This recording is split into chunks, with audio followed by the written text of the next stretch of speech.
Assalamualaikum warahmatullahi wabarakatuh.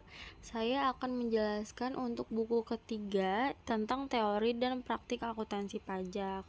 Saya akan menjelaskan untuk bab 11, ini presentasi pajak tentang investasi saham dan dividen. Anggota kelompok kami ada saya sendiri, Anissa Yasmin, Helma Astina, dan Syahlan Natasha Fauzi. Di bab ini menjelaskan tentang investasi saham di dalam negeri, ketentuan pajak terkait investasi saham, dan yang ketiga ada ketentuan pajak terkait dividen. Nah, yang pertama ini saya akan menjelaskan investasi saham di dalam negeri. Investasi saham di dalam negeri dicatat sebesar harga perolehannya. Investasi dengan menggunakan harga perolehan dikurangi dengan akumulasi kerugian penurunan nilai. Investasi pada perusahaan anak menggunakan metode ekuitas. Dalam metode ini, harga perolehan pada entitas anak awalnya dicatat sebesar harga perolehan termasuk biaya transaksi. Apabila ada penyesuaian bagian investor atas laba atau rugi, dan pendapatan serta biaya disesuaikan untuk mencerminkan bagian investor. Selanjutnya, investasi saham di dalam negeri ini dibagi menjadi dua. Ada yang pertama cost method atau harga perolehan, itu termasuk harga perolehan, biaya broker, pajak, akumulasi kerugian penurunan nilai, dan biaya lain-lain. Nah, yang kedua ini ada equity method atau metode ekuitas. Ini termasuk harga perolehan dan penyesuaian atas laba rugi dan pendapatan serta biaya lain untuk mencerminkan bagian investor. Nah, lalu ada bagian akuisisi saham. Untuk di bagian ini, yang pertama akuisisi saham dibagi menjadi kurang dari 20%, 20% sampai 50%, dan yang ketiga ada lebih dari 50%. Nah, yang pertama kurang dari 20% ini tidak ada pengaruh signifikan instrumen keuangan, maka metode yang digunakan yaitu metode nilai wajar atau metode cost. Untuk yang kedua, 20% sampai 50% memiliki pengaruh signifikan atas perusahaan yang diinvestasikan. Nah, untuk metode yang digunakan yaitu metode ekuitas. Metode ekuitas. Yang ketiga ada lebih dari 50%. Itu investor dianggap mengendalikan perusahaan atau menjadi anak perusahaan. Metode yang digunakan yaitu metode konsolidasi. Nah, untuk yang kurang dari 20% ini tidak ada pengaruh dan dicatat dalam PSAK 50, 55, dan 60. Untuk selanjutnya di 20-50% itu pengaruh signifikan dicatat dalam PSAK 15 tentang investasi asosiasi.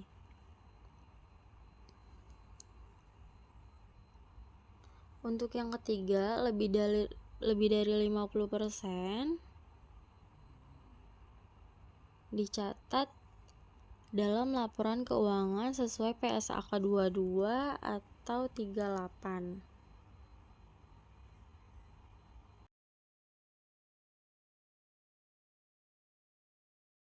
Selanjutnya saya akan menjelaskan mengenai ketentuan pajak terkait investasi saham.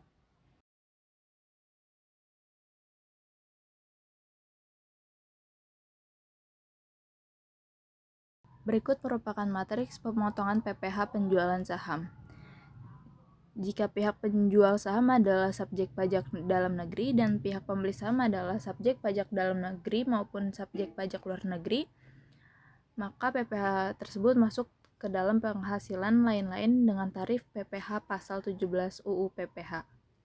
Dan jika pihak penjual saham adalah subjek pajak luar negeri dan pihak pembeli sahamnya subjek pajak dalam negeri, maka PPh dipotong oleh pihak pembeli saham. Dan jika pihak penjual saham adalah subjek pajak luar negeri dan pihak pembeli saham subjek pajak luar negeri, maka PPh dipotong oleh perusahaan yang sahamnya dijual.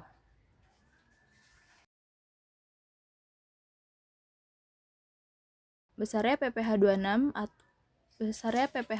untuk PPLN yaitu dikenakan PPh pasal 26 sebesar 20% dari penghasilan neto.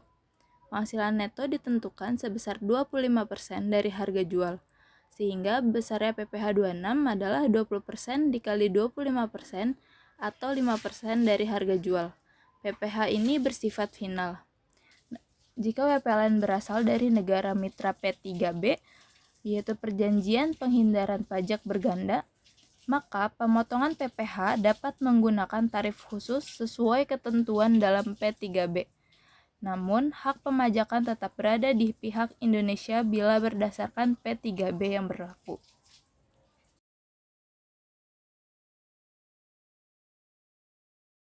Berikutnya saya akan menjelaskan perbedaan metode biaya dan metode ekuitas. Untuk transaksi pembelian saham, baik pada metode biaya maupun pada metode ekuitas, dijurnal dengan investasi pada PTX, pada kas atau bank. Untuk transaksi pengakuan laba pada metode biaya tidak dijurnal, sedangkan pada metode ekuitas dijurnal dengan investasi pada PTX pada pendapatan investasi. Dan untuk pengakuan rugi pada metode biaya tidak dijurnal, dan pada metode ekuitas dijurnal dengan pendapatan investasi pada PTX. Untuk transaksi pembagian dividen, baik pada metode biaya maupun pada metode ekuitas, dijurnal dengan kas atau bank pada pendapatan dividen. Untuk transaksi penjualan saham melalui bursa, baik pada metode biaya maupun pada metode ekuitas, dijurnal dengan debitnya yaitu kas atau bank, PPh pasal 4 ayat 2, rugi penjualan, dan kreditnya investasi pada PTX. Untuk transaksi penjualan saham, baik pada metode biaya maupun pada metode ekuitas, dijurnal dengan debit, kas atau bank, dan kreditnya investasi pada PTX dan laba penjualan.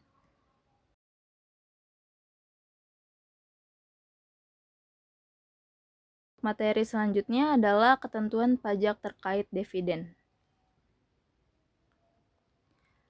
Ketentuan pajak terkait dividen sebelum berlakunya Undang-Undang Cipta berdasarkan Undang-Undang Pajak Penghasilan dapat dikenakan pasal 4 ayat 2, pasal 23 atau 26 dan bukan objek pajak.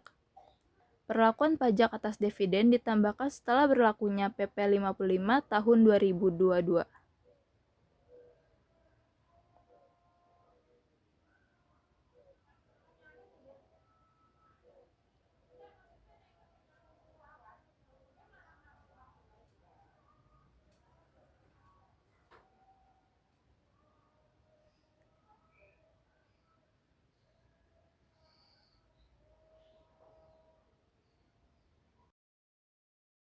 Berikut merupakan bagan pemajakan dividen. Untuk WP orang pribadi dalam negeri, itu tidak termasuk dalam objek PPh, sedangkan untuk WP pribadi luar negeri, itu dikenakan PPh 26 yaitu 20% atau P3B. Untuk WP badan koperasi, itu masuknya ke dalam cadangan saldo laba sehingga tidak termasuk objek PPh. Dan untuk PT, kepemilikan lebih dari 25% atau 25% dari modal disetor itu masuk ke dalam cadangan saldo laba sehingga bukan objek PPh. Dan untuk selainnya yaitu jika tidak memenuhi syarat pengecualian maka dikenakan PPh pasal 23 sebesar 5%. Dan untuk WP badan luar negeri itu dikenakan PPh 26 yaitu 20% atau P3B.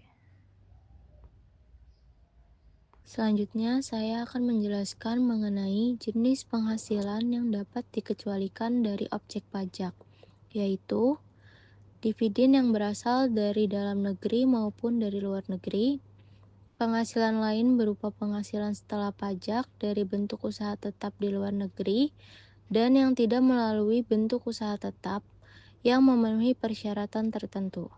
Selanjutnya, mengenai syarat-syarat pengecualian PPh atas dividen. Poin A. Dividen dari dalam negeri. 1. Orang pribadi dalam negeri. Dividen harus diinvestasikan kembali di Indonesia dalam jangka waktu tertentu. 2. Badan dalam negeri. Langsung dikecualikan tanpa syarat investasi ulang.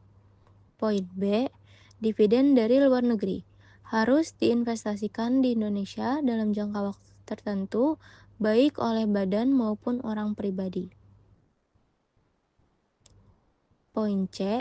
Jenis dividen dari luar negeri yang dikecualikan dalam poin B. 1. Dari badan usaha luar negeri yang diperdagangkan di Bursa Efek. 2. Dari badan usaha luar negeri yang tidak diperdagangkan tetapi sesuai proporsi kepemilikan saham. Poin D. Dividen yang dimaksud poin C baris 1 dikecualikan dari objek pajak penghasilan sebesar dividen yang diinvestasikan di Indonesia dalam jangka waktu tertentu. Poin E. Ketentuan yang berlaku untuk poin D yaitu 1. Atas dividen yang diinvestasikan yang diterima atau diperoleh dari pengenaan pajak penghasilan. 2. Atas selisih dari dividen yang diterima atau diperoleh wajib pajak dikurangi dengan dividen yang diinvestasikan. Poin F. Dividen dari perusahaan luar negeri yang tidak diperdagangkan sebagaimana yang dimaksud poin C baris 2. 1. Harus diinvestasikan minimal 30% dari laba setelah pajak atau 2. Diinvestasikan sebelum Direktur Jenderal Pajak menerbitkan surat ketetapan pajak atas dividen tersebut sesuai dengan penerapan pasal 18 ayat 2 Undang-Undang Pajak Penghasilan. Selanjutnya mengenai aspek pemajakan dividen.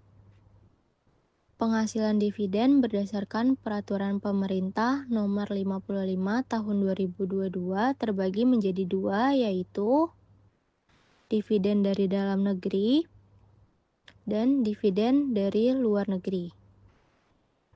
Dividen dari dalam negeri diterima wajib pajak orang pribadi.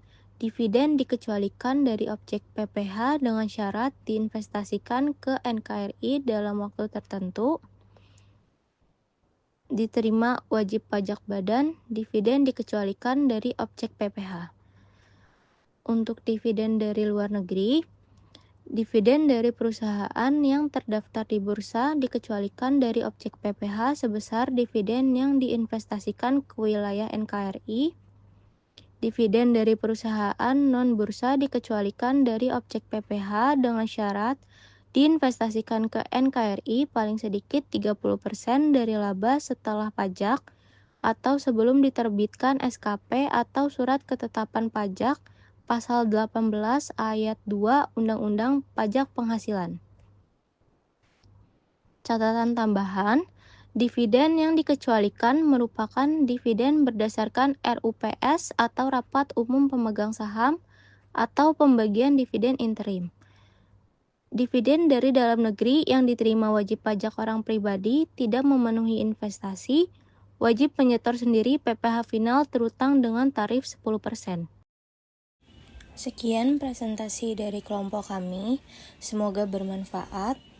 Terima kasih.